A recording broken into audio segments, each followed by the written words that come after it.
Hello everyone, मी Shivani's audio book and vlogs या YouTube चॅनलमध्ये तुमचं खूप खूप मनापासून स्वागत करते. तर गाईज, आज मी तुमच्यासाठी अतिशय महत्त्वाचा व्हिडिओ घेऊन आलेली आहे. तो म्हणजे new economic year, 1 April, reserve bank आणि डॉक्टर आंबेडकर. 1 एप्रिल म्हणजे नवीन आर्थिक वर्षाची सुरुवात. जुनं आर्थिक वर्षाचा ताळेबंद 31 मार्चला संपला की नवं आर्थिक वर्ष सुरू होतं. पण हे आर्थिक वर्ष 1 एप्रिललाच का सुरू होते, यामागे कुणाची प्रेरणा होती आणि याबाबतचे अभ्यासक वैभव छाया यांनी या ऐतिहासिक योगदानावर टाकलेला प्रकाश.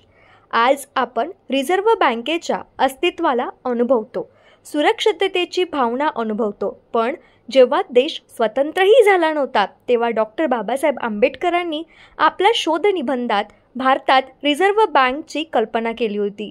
आज आपण संघीय क्षेत्राबद्दल बोलतो, म्हणजेच की फायनान्स कमिशन म्हणजेच वित्त आयोग. राज्याची मागणी असते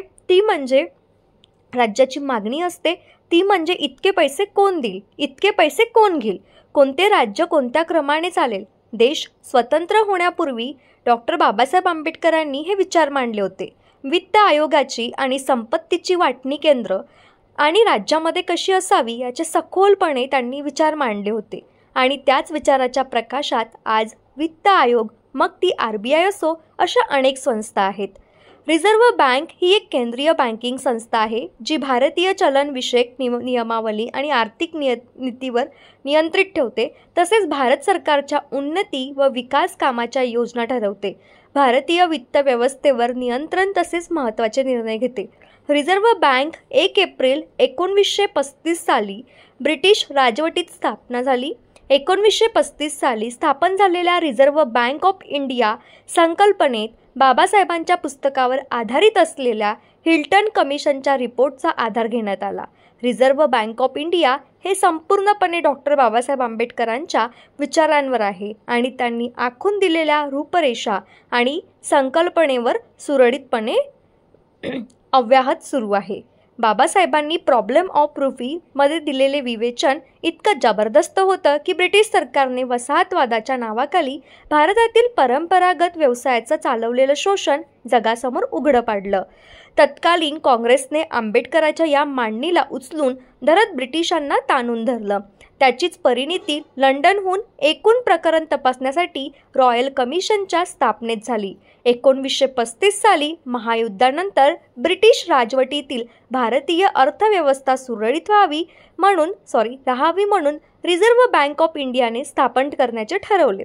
पण जी भारतातील इतर वित्तीय संस्था आणि बँकावर अंकुश ठेवून कारभार सुरळीत चालू राहील ती रिझर्व्ह बँक म्हणजे 1925 साली भारताला नेमलेल्या रॉयल कमिशन म्हणजेच हिल्टन कमिशनच्या रिपोर्ट आणि तपशिलावरून बनवण्यात आली. बाबासाहेबांनी लिहिलेल्या